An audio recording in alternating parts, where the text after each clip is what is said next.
A paz do Senhor, meus amados. Deus seja louvado. Mais uma vez aqui estamos. Muita chuva. Meu Jesus, que maravilha. Eu fiquei uns 10 minutos ali na parada tentando chegar aqui. Daria para cá, mas a chuva está muito forte. Meus amados, nós vamos meditar um pouco na palavra de Deus. E eu quero ler 2 textos da palavra do Senhor. E quero pedir para a irmã Marta nos ajudar.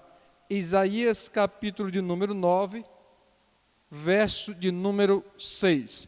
Eu havia feito um esboço, mas como eu não deu tempo eu ir em casa, então eu acabei não trazendo o esboço, porque eu pensei que desse tempo eu ir em casa, mas com essa chuva não foi possível. Mas no capítulo 6, mas eu lembro de alguns versículos, de alguns textos, nós vamos meditar nele. No capítulo 9 do livro do profeta Isaías, diz assim a palavra do Senhor no verso 6. Porque um menino nos nasceu, um filho se nos deu, e o governo estará sobre os seus ombros. E o seu nome será maravilhoso, conselheiro, Deus forte, Pai eterno, príncipe da paz. Verso 7. Do aumento do seu governo e da paz não haverá fim, sobre o trono de Davi e no seu reino, para o estabelecer e o fortificar em retidão e em justiça, desde agora e para sempre. O zelo do Senhor dos Exércitos fará isto. Outro texto, Romanos capítulo 12, verso 2. Eu escolhi esses 2 textos para a nossa reflexão hoje. Romanos capítulo 12, verso de número 2. E não vos conformeis a este mundo, mas transformai-vos pela renovação da vossa mente, para que experimenteis qual seja a boa, agradável e perfeita vontade de Deus.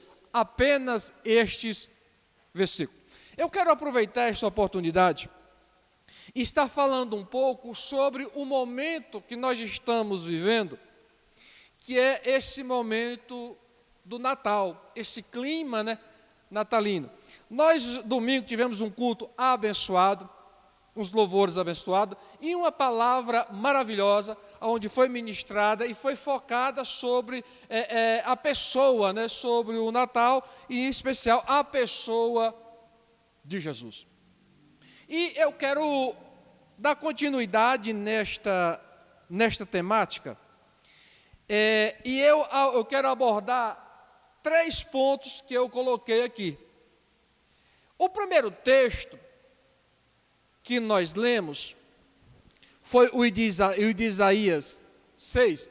Esse texto de Isaías 9, verso 6 e o verso 9, não só estes 2 versículos, mas como todo o livro de Isaías, foi profetizado no ano 700 antes de Cristo. E o texto de Romanos foi no ano 600 depois de Cristo. O que eu quero meditar nesses 2 textos? É porque parece que a história se repete. Quando Isaías escreveu esta revelação, o profeta Isaías é o profeta que mais fala do Messias.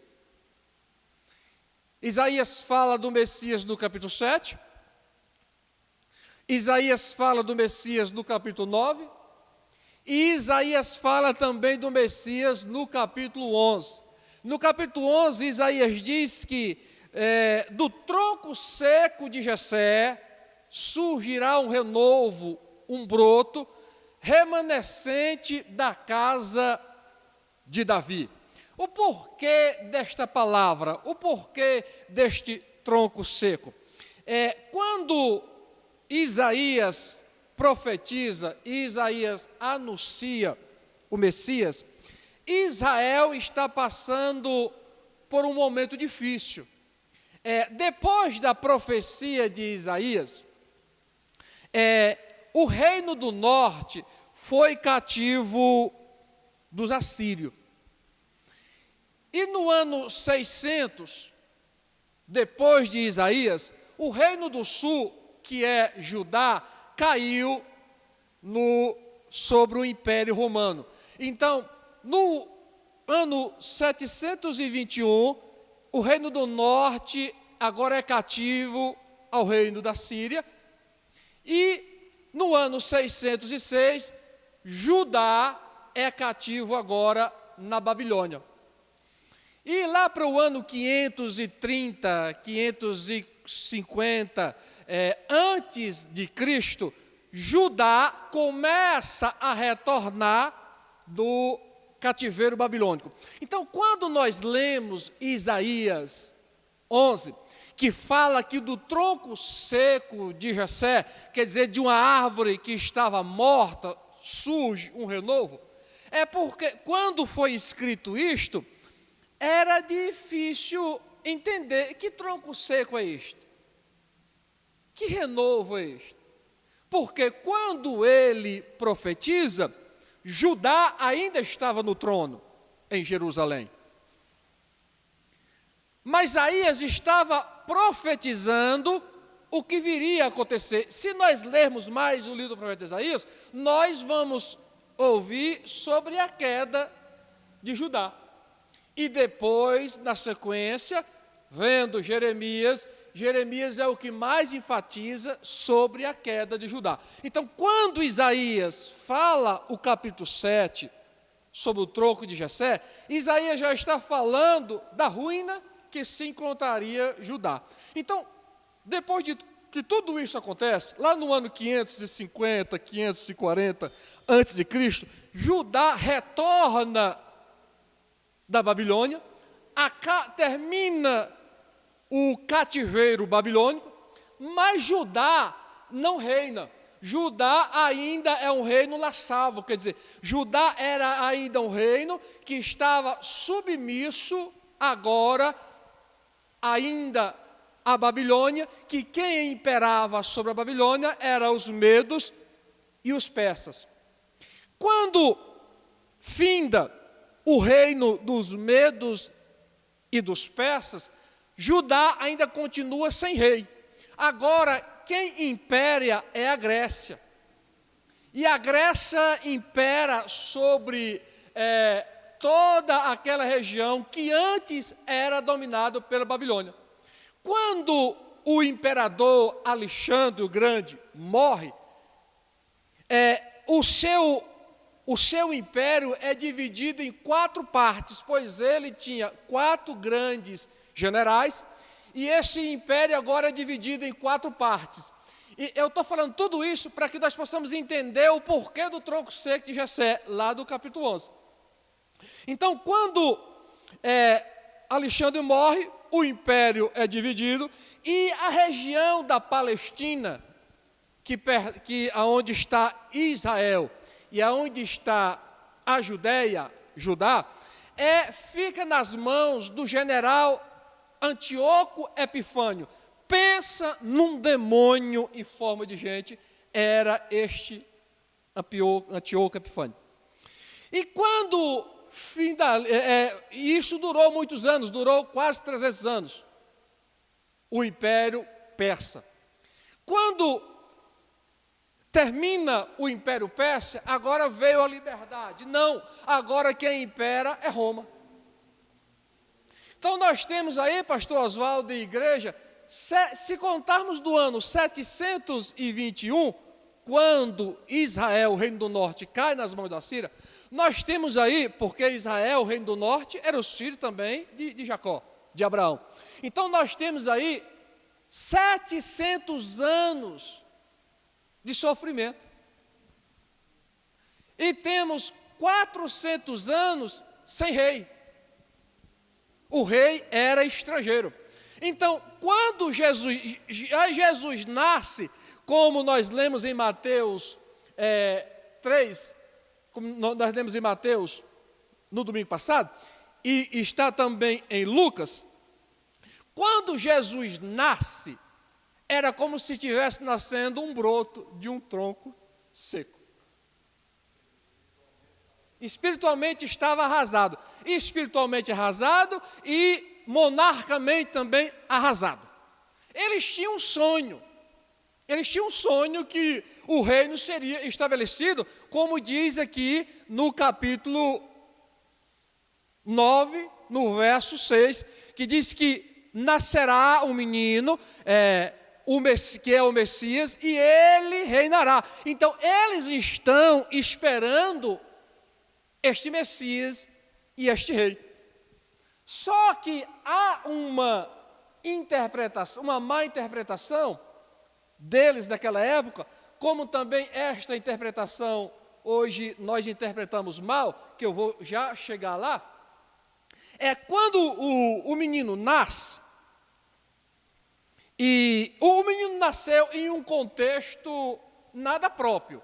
Por quê? Ele nasce em Belém, muito bem. Ele nasce da tribo de Judá, muito bem. Mas o menino que nasceu era sem expressão, pastor.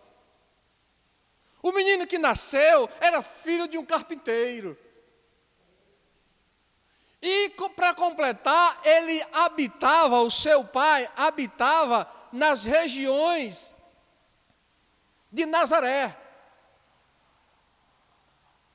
José era pobre, não tinha nada.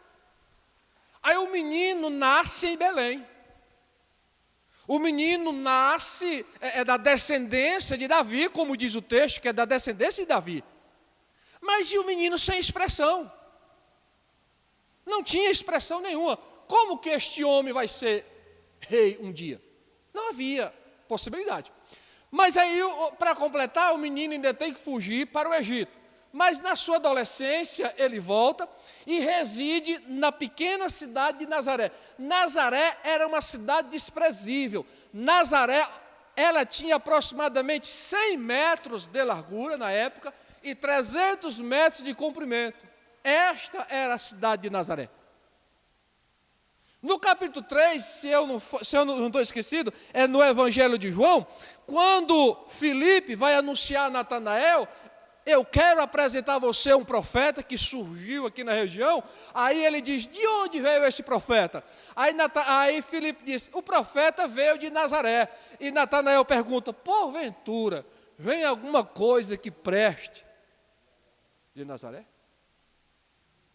Aí Jesus começa no seu ministério. Aí Jesus surge agora o seu ministério, Jesus aos 30 anos de idade, e ele começa o seu ministério, e o ministério começa forte, e ele faz milagre, e ele ajunta multidões, e as multidões ficam impactadas com a palavra deste menino, que agora é o cumprimento da profecia do profeta Isaías. Mas qual é a interpretação errônea nesse texto? Olha o que diz o texto.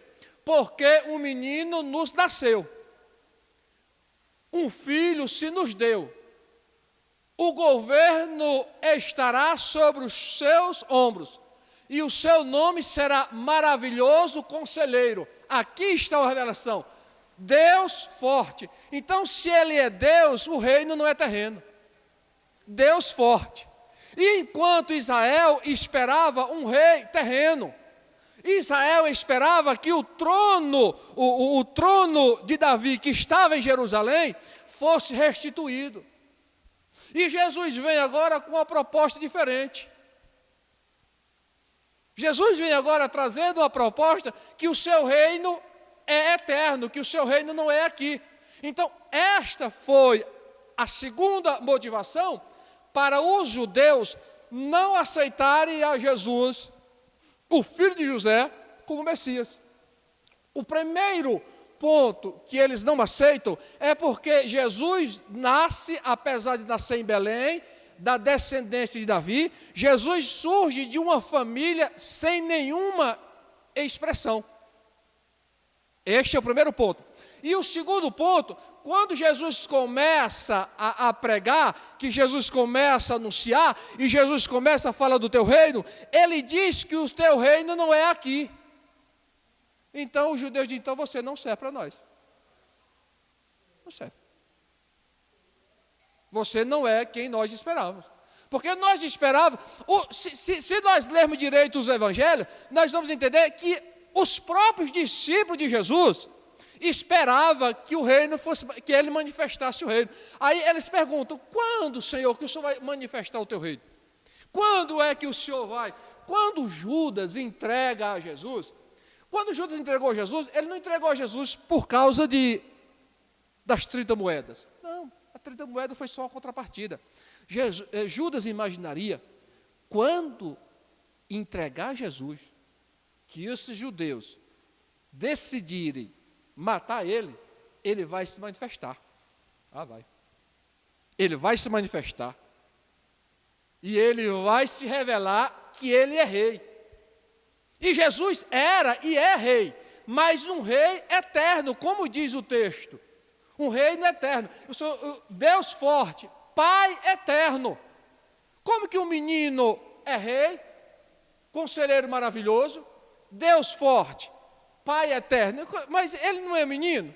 É um menino, mas ele é o Filho de Deus, então ele é Deus. Então o seu reino não é terreno, o seu reino é celestial, o seu reino não é temporal, o seu reino é eterno. Então como que pode ser um reino eterno se ele é homem e o homem é temporal? Então, os judeus interpretaram isto, que o reino seria terreno. Mas o reino de Cristo não é terreno. O reino de Cristo é celestial. E o reino de Cristo é eterno. Então, eles cometeram esta falha na interpretação deles. E nós hoje cometemos as nossas falhas na interpretação. Por isto que eu li o verso 2 do capítulo 12 de Romanos. Coloca lá o capítulo 12, o verso 2 de Romanos, para que nós possamos entender esta interpretação, o que é que Paulo nos orienta.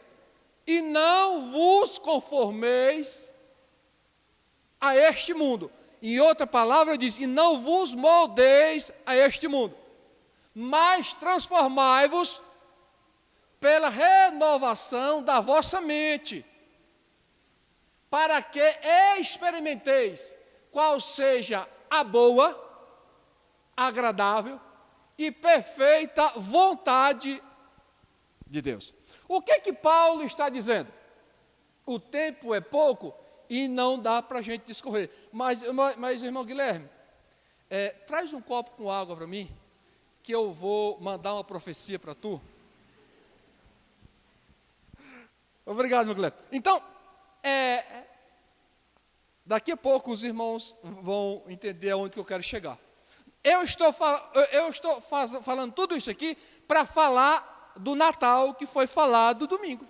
Eu estou dando continuidade, o significado do Natal, o que é o Natal. Então, este texto aqui, ele é aplicado a nós. O texto de Isaías foi escrito 700 anos antes de Cristo.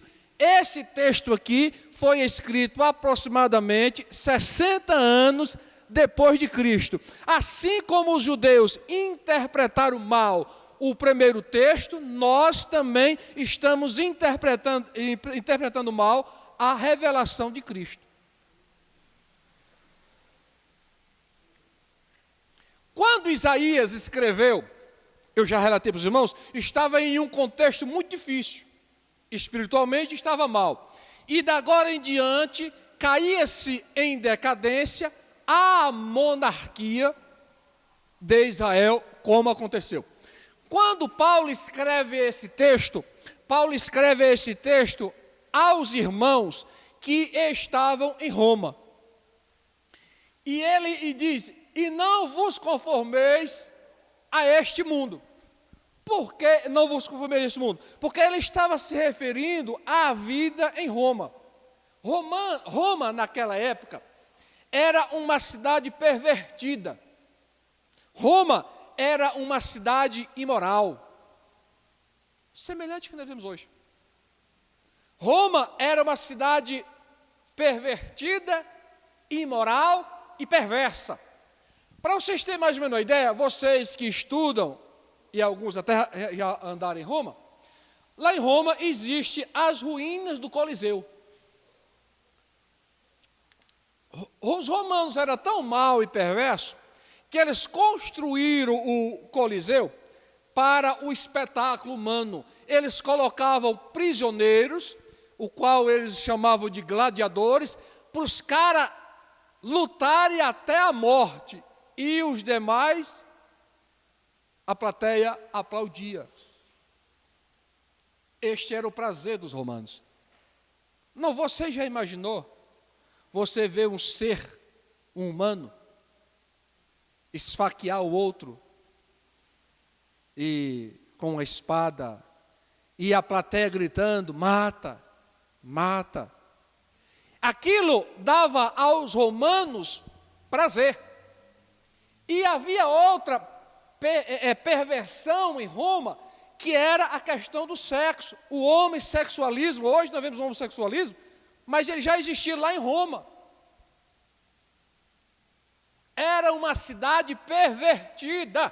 Por isso que Paulo escreve aos romanos e diz: não vos conformeis, ou não vos moldeis a este mundo. Ele está dizendo: não copieis este mundo que vocês habitam. Não copiem os romanos. Não tragam para vocês esse estilo de vida romano. Desvia dele, afasta dele, nega isto. Aí ele diz: mas transformai-vos pela renovação da vossa mente, do vosso entendimento. Paulo diz: vocês precisam ter a mente de Cristo. Nós precisamos termos a mente de Cristo, sermos transformados pela mente de Cristo. Só Cristo pode nos mudar, só Cristo pode nos moldar. Esta é a proposta de Cristo. Ele veio para nos moldar, Ele veio para fazer a diferença. Então está dizendo: não vos moldeis. Aí eu volto para o nascimento de Cristo e para o que nós chamamos hoje de Natal. O que é que nós estamos fazendo com essa data? Nós estamos conformados, nos moldando com este mundo.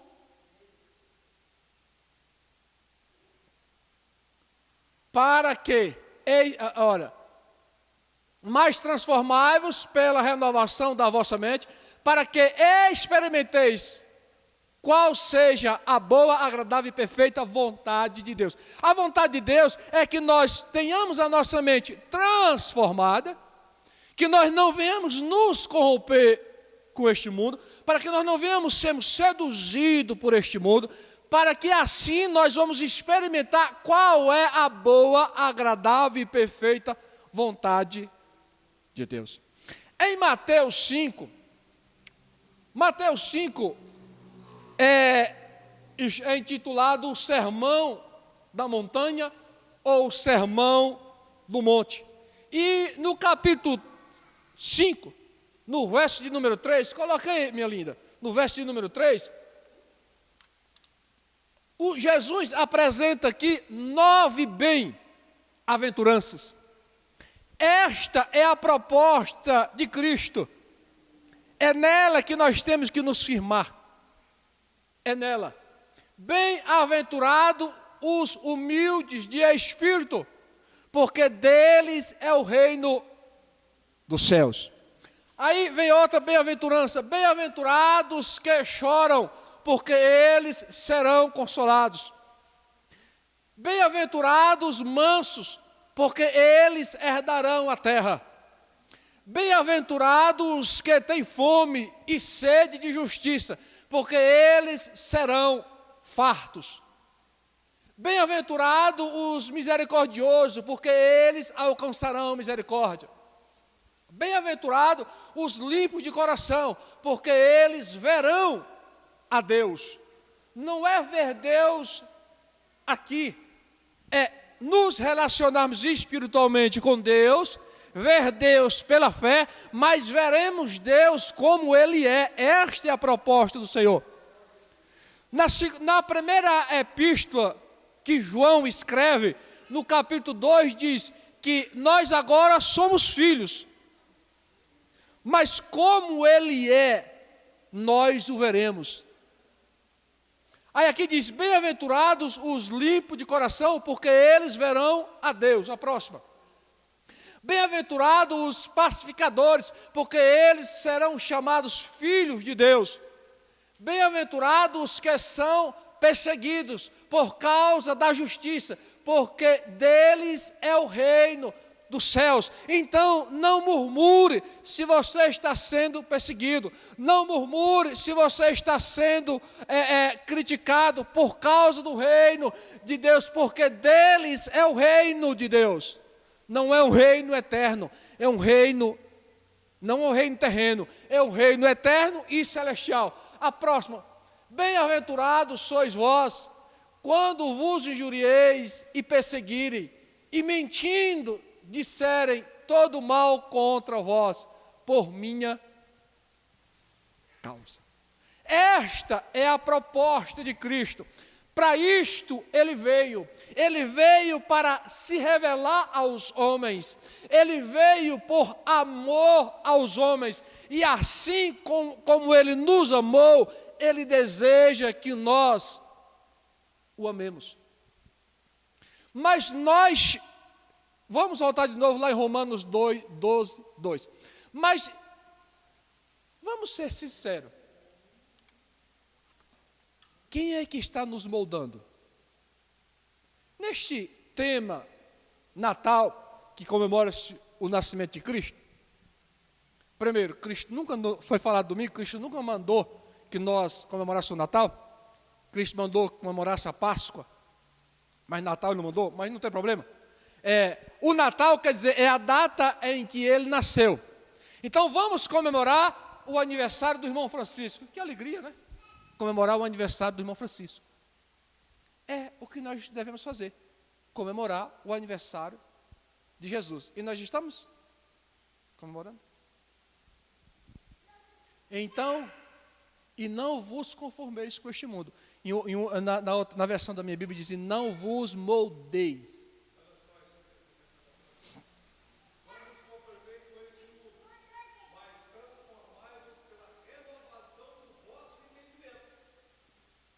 Entendimento renovado.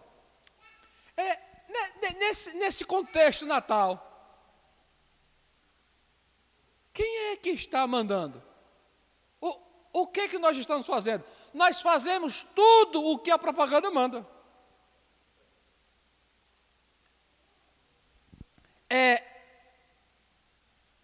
O adversário, ele é artista na área de deturbar. Eles roubaram, eles tiraram Jesus do Natal e colocaram Papai Noel. E agora somos moldados por este mundo. Nós somos bombardeados, desde o mês de novembro, nós somos bombardeados na televisão, na rua. Você vai em um shopping, tem lá uma árvore de Natal, tem um Papai Noel, né, que se passa por Jesus. Nós substituímos o Cristo pelo Noel. O Noel é uma mentira. Mas eu estava pensando nisso esses dias. Mas como diz o provérbio que uma mentira contada muitas vezes passa a ser verdade. Essa do Noel é uma. É uma mentira grotesca e que nós acreditamos. E que nós adotamos ela. Eu chamei esse ponto aqui, o primeiro ponto foi a proposta de Jesus, que é a bem-aventurança, o seu reino eterno. E o segundo ponto é o nosso egoísmo. Nós, cristãos, somos egoístas. Porque o Papai Noel é o quê? Representa Cristo. Quem que ele alcança? Os muçulmanos? Não, os cristãos. Você acha que o muçulmano comemora aniversário? Natal? Vocês acham que o muçulmano acredita no Noel? Não, mas nós acreditamos. Uma mentira deslavada. E nós, quando que surgiu o Noel? Alguns anos. Eu estou terminando. Por que eu chamo esse ponto de egoísta? Eu falei, o irmão Francisco de Assis fez aniversário. E ele nos convidou para o aniversário dele. O que é que você faz? Você vai e às vezes leva um presente. Mas no Natal, quem ganha um presente? O convidado, somos nós. Nós compramos presente para nos presentear, mas seu aniversário não é nosso. O aniversário não é dele. E por que eu tenho que ganhar presente? Marcelo, você já foi a algum aniversário e levou um presente? Você já foi a algum aniversário de um amigo e levou um presente para dar para você e não para ele? Mas por que nós fazemos isso com Jesus? O aniversário, pastor Oswaldo, é dele. Primeiro, ele não mandou eu comemorar, mas aí eu comemoro em nome dele e quem ganha o presente sou eu. O presente ele já nos deu lá no Calvário. O presente ele já nos deu na manhã do terceiro dia com um túmulo vazio. Este foi o maior presente. Ele já nos presenteou. E agora nós, do nosso egoísmo, nos auto-presenteamos. Nós nos presenteamos no Natal comprando uma TV nova. Nós nos presenteamos no Natal trocando de carro novo. Nós nos presenteamos no Natal fazendo uma viagem porque é Natal. Mas o aniversariante é esquecido, porque ele foi substituído por um Noel. Porque o mundo nos disciplina assim. E Paulo nos adverte, não vos moldeis com este mundo, mas transformáveis pela renovação da vossa mente, para que conheceis qual é a boa, perfeita e agradável vontade de Deus. Olha a mentira que o mundo inventou e nós abraçamos. Hoje já nem quase se conta essa história. Mas aí, o que é o Noel? O Noel é um velhinho buchudo, que na noite do dia 24, ele entra em uma charrete, por nome de Drendon, conduzida por algumas, como que é o nome daquela? Rena, e as renas que voam. E o interessante é como ele entra na sua casa. Ele entra pela chaminé. Uma mentira absurda, pastor, e que nós compramos. E que nós mentimos contando essa história para as pessoas que mais amamos, que é as nossas crianças, os nossos filhos. Papai Noel. Olha só, ele vem à noite, olha só, na noite do dia 24 e 25, ele anda no mundo todo, visita todas as casas que tem criança, entra pela chaminé, deixa um presente, mas espera, ele vai entrar. Quando eu nasci lá na roça do interior, e eu pequeno, meu pai e minha mãe não falavam muito de Papai Noel, falavam do Natal. Mas através do rádio que a gente tinha, se ouvia falar do Papai Noel. Aí no rádio dizia que o Papai Noel viria à noite, entraria pela chaminé e deixaria um presente. E eu, pequeno ainda, na casa do interior tem fogão a lenha, né? E no fogão a lenha se faz uma chaminé. Alguns faz de tijolo, que é para subir a fumaça, né? E outros faz de zinco. E a lá de casa era de zinco e era assim. E eu ficava imaginando, Francisco, como que o Papai Noel vai entrar por esta chaminé? Só que me perdoe a expressão da palavra, mas esse infeliz nunca visitou. Passou Natal e Natal, e ele nunca acertou a minha casa, eu nunca ganhei um presente de Natal. Aí eu comecei a desconfiar dele. Eu comecei a desconfiar que ele é pilantra, ele não existia. Mas quando eu ainda pequeno, a minha mãe adoece, e ela foi fazer um tratamento em São Paulo. Aí foi a família toda, eu, minha mãe, meu pai e meu irmão. E lá, agora já tem televisão, e na televisão a gente via Papai Noel, e aquela história, aí eles reforçavam aquela história que Papai Noel entra, que até a propaganda, o Papai Noel entrava pela chaminé, aí na hora que ele saía ficava entalado na chaminé, aquelas coisas todas. E naqueles dias, aí diziam, você que é criança, faça um pedido que Papai Noel vem deixar. E eu, já estava meio desacreditado dele, que lá no Ceará, ele nunca foi lá, aquele infeliz, mas porque era longe. Mas aí eu fiz um pedido. E minha mãe saiu, e lá ela comprou um presente para mim e para o meu irmão. Quando ela chega, ela diz, foi Papai Noel que mandou. Mas ele não vinha, não, ele estava apressado, foi Papai Noel que mandou. Quando eu abri o presente, que decepção, não era o que eu havia pedido. Aí eu desconfiei, não está correto, porque eu nunca ganhei, uma única vez que eu ganho, não é o que eu pedi.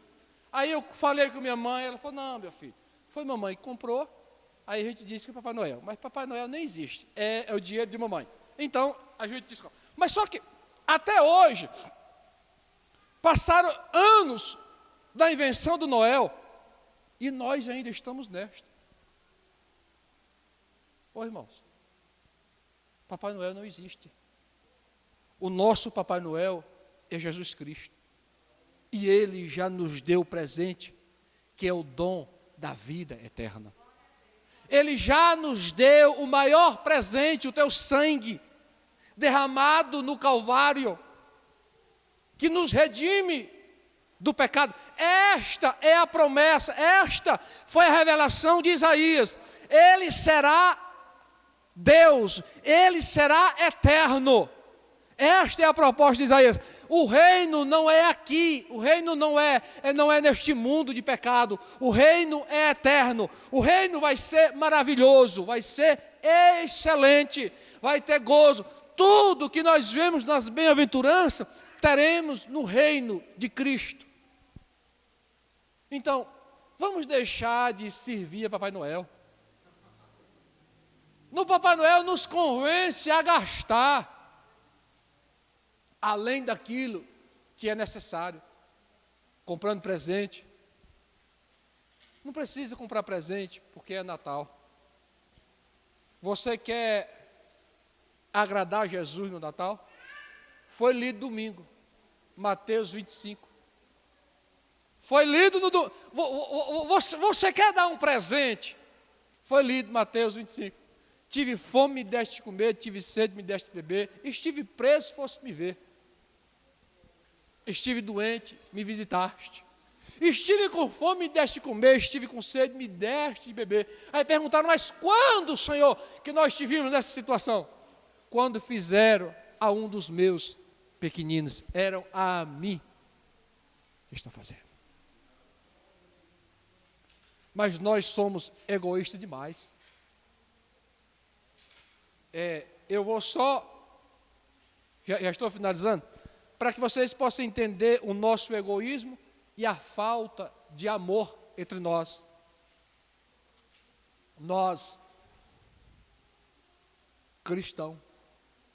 Eu estava conversando com uma pessoa há poucos dias, e ele me contando que o filho dele foi convidado para um aniversário na casa de um amigo, e que eu conheço esse amigo. Sabe de quem é o aniversário? Irmão, isso é uma aberração. Isso é pecado. O aniversário de uma boneca. Milhões de crianças hoje, pastor, estão com fome. Milhares de crianças hoje não têm uma roupa, não tem um sapato, e alguém que se diz ser cristão, faz o aniversário de uma boneca. Como que Cristo nos vê? Como que Cristo está nos vendo? É comum você ver, eu já vi pessoas postarem nas redes sociais, aniversário do cachorro, fazer aniversário do gato, aí convida os gatos dos vizinhos. Meu Deus, mamãe, vocês já ouviram alguma coisa semelhante?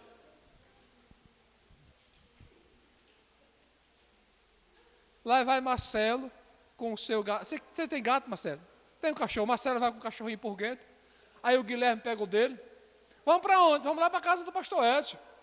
Fazer o quê? É aniversário do gatinho que ele tem lá e nós vamos lá. Igreja, isso não sou eu que digo, é a estatística. Se gastam bilhões com pet shop, bilhões.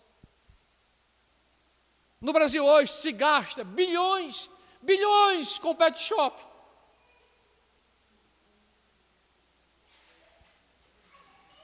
E com tanto de crianças passando fome, desnutrida, não tem uma escola, não tem um calçado, não tem um remédio, crianças sem nenhuma perspectiva, e nós gastando milhares com um gato e com um cão. E eu estou falando aqui, eu sei que não vai acontecer, mas em outro lugar eu seria repreendido, porque eu estava indo contra a proteção dos animais. Eu não estou defendendo a crueldade que se faz com os animais. Eu crio o animal, eu crio. Hoje eu tenho um pouco, mas eu já criei 5 cachorros, um papagaio e 2 canários.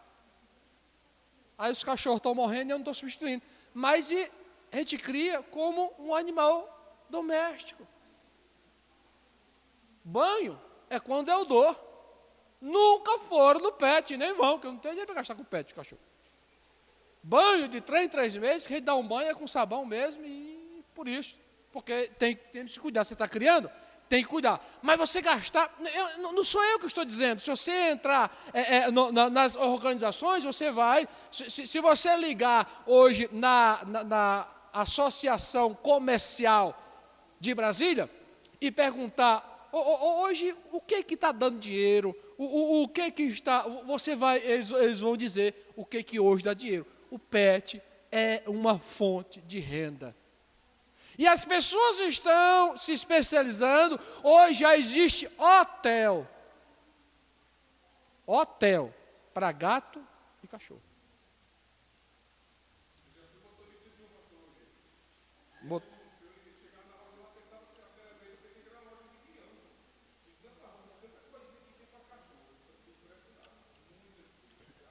Aí, quando Cristo olha para nós, igreja,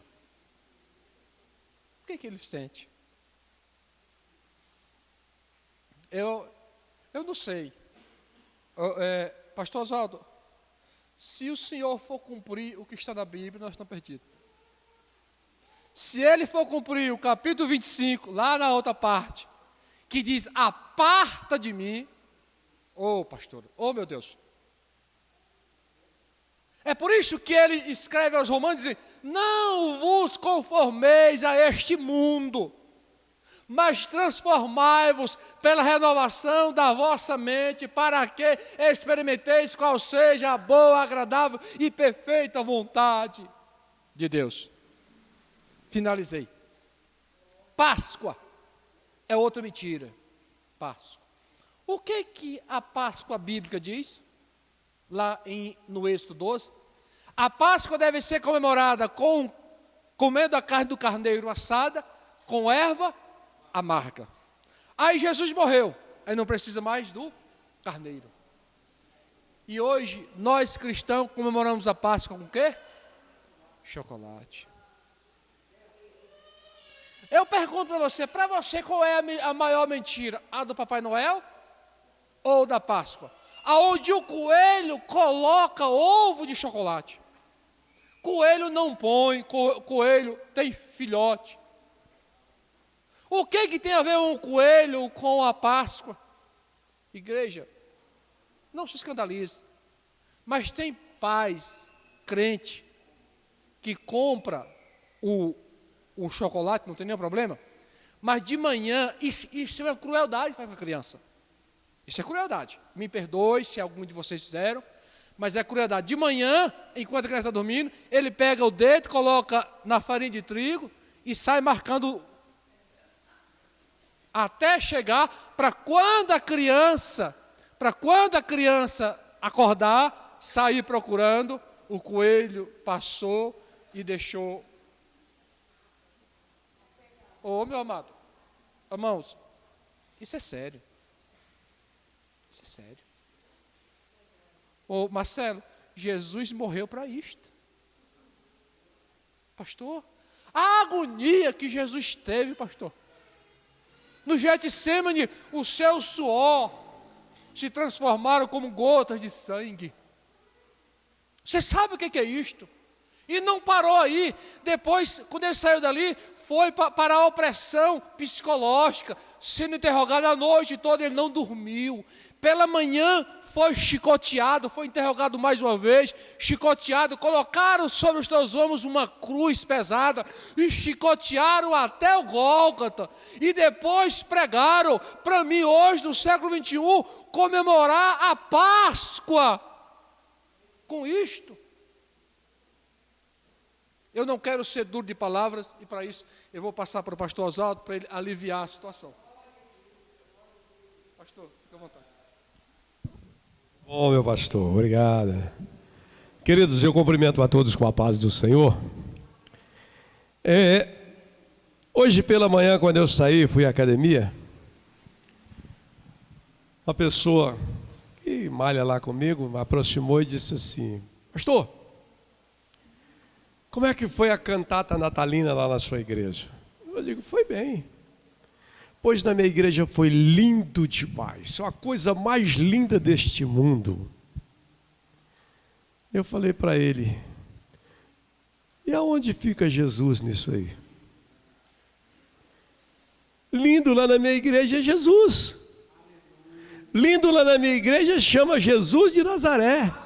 Ele disse, não, mas pastor, a gente estava comemorando o nascimento de Jesus, fizemos uma coisa linda, uma coisa maravilhosa. Eu digo, você está anunciando a cantata natalina e deixando de anunciar o nosso Senhor e Salvador Jesus Cristo. Ele disse, pastor, mas isso é pecado? Eu digo, não sei se é pecado, mas deixar de anunciar o evangelho é pecado, sim. E hoje você pode sair por aí agora nesses dias que eles não falam de Jesus. Eles falam das cantatas natalinas, eles falam de enfeite, eles falam de tudo isso. E esquece que a luz do mundo é o nosso Senhor e Salvador Jesus Cristo. Ele veio ao mundo e muitos o rejeitaram.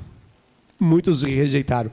E nós hoje estamos continuando a rejeitar Ele. Você sabe por que nós continuamos a rejeitar Ele? Porque a nossa mente, o nosso entendimento ainda não foi transformado. Como o pastor Roger disse, olha que esse cidadão lá, eu conheço ele trabalha de segurança aí num carro forte aí. Conheci ele há algum tempo, e ele veio me anunciar a cantata natalina em vez de anunciar Jesus. Para com isso, né? Para comigo não. Eu acho que eu não sirvo para ser pastor, porque eu não sirvo para ser pastor, porque essas coisas me deixam nervoso. Essas coisas me deixam nervoso, por quê? Porque a palavra de Deus é o seguinte, olha, anunciai o evangelho de nosso Senhor, Salvador Jesus Cristo, pregai a tempo, a fora de tempo e de todas as maneiras. Olha, pregai por contenda, pregai de qualquer jeito. O importante é que seja pregado o nome de Jesus. Agora eu vou pregar uma cantata natalina? É bonito? É bonito, porque o homem sabe fazer coisa bonita. Mas como foi lido aqui hoje, nome maravilhoso é de quem? De Jesus. Conselheiro é quem? E tudo isso, príncipe da paz, e por aí vai. Isaías relatando isso aí. Eu olhei ele, eu não sei se ele ficou muito satisfeito comigo, não. Ele saiu assim. Eu falei, não, olha, eu não sei se cantata natalícia é pecado. Não, eu não sei se é pecado não. Agora eu sei se deixar de anunciar Jesus é pecado. Isso aí eu falo. Ué. Ele congrega numa igreja grande aí, de renome, onde pode se gastar bastante dinheiro para fazer isso aí. Então fica anunciando as coisas terrenas aqui, como foi dito, coisas terrenas, ao invés de anunciar Jesus, que é o nosso mandado. Amém? Queridos, pastor Rogério, muito obrigado, foi muito boa a palavra do Senhor. Que Deus continue abençoando e inspirando o Senhor para poder trazer uma palavra. Queridos, alguém trouxe oferta, dízimo aí? Se trouxe, vamos trazer aqui, colocar aqui, que nós já estamos encerrando. Eu vim de lá para cá, rapaz, quase não chego de tanta água. Quando eu passei a sua moradia para cá ali, rapaz, Mas ali tinha água, menino, mas tem água. Aí a minha esposa disse, vamos voltar. Eu digo não. E agradeço a Deus pela presença de vocês, que não fiquei sozinho aqui na igreja. Não fiquei sozinho, amém? Então, vamos esperar, o pastor Rogério vai trazer a oferta dele. E os irmãos que... Gente, vamos fazer uma forcinha para nós estarmos aqui sábado. Eu quero 5 jovens aqui sábado de manhã orando. Bem? Em nome de Jesus, eu quero 5 jovens orando, que será o último sábado deste ano. O último sábado deste ano nós vamos estar orando, colocando tudo na presença do Senhor. Eu pedi à irmã Débora para poder me enviar pelo menos 8 senhoras. Os varões também têm que chegar aí. Eu e o Rogério com certeza vamos estar aqui orando, pedindo a Deus e fazendo o encerramento do nosso ciclo de oração, para poder entrar um ano abençoado.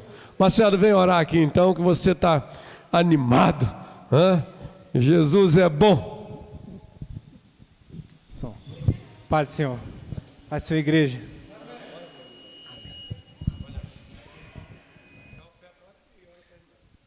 Santo Deus, eterno Pai, bendito, ó Deus, é o teu nome, Senhor, em todo tempo, em toda hora e em todo lugar, Deus.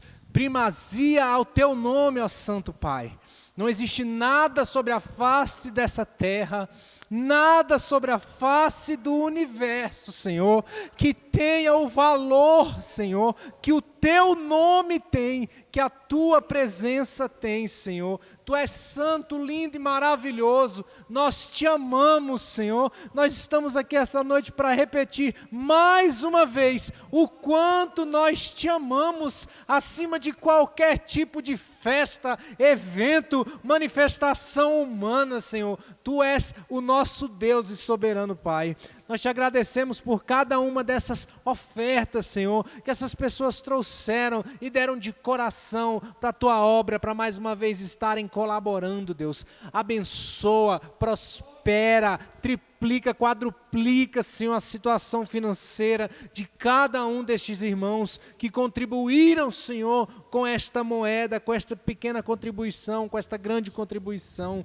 Deus, abre as portas, os caminhos de emprego, Senhor, de trabalho para todos nós que estamos aqui. Nos dê, Senhor, um resto de semana abençoado na tua presença, Senhor, e que o Senhor se torne o centro de nossas vidas, o centro de daquilo que há no nosso coração, que o Senhor se torne o centro de tudo, Deus, daquilo que existe no nosso universo. Leva cada um em paz para a sua casa, proteja, e que essa chuva maravilhosa, Senhor, possa se seguir com calma durante o restante da noite. Nós te agradecemos por cada uma dessas coisinhas, Pai, que o Senhor nos dá, que o Senhor nos abençoa. Eu te agradeço em nome de Jesus Cristo. Amém. Queridos, eu quero alertar os irmãos sobre 2 pecados que vai ser cometido muito esse final de ano.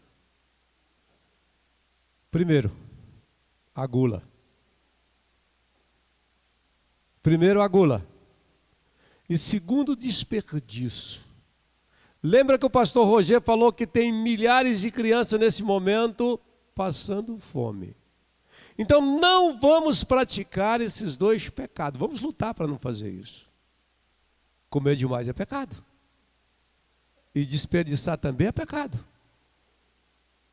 Então, você que está em casa e está me ouvindo, não diga que seu pastor não falou, viu? Amém? Que o amor de Deus e a paz de nosso Senhor e Salvador Jesus Cristo, a consolação do Espírito Santo de Deus, possa reinar no lar e no coração deste teu povo, e todos digam amém. Feliz Natal para todos vocês, amém?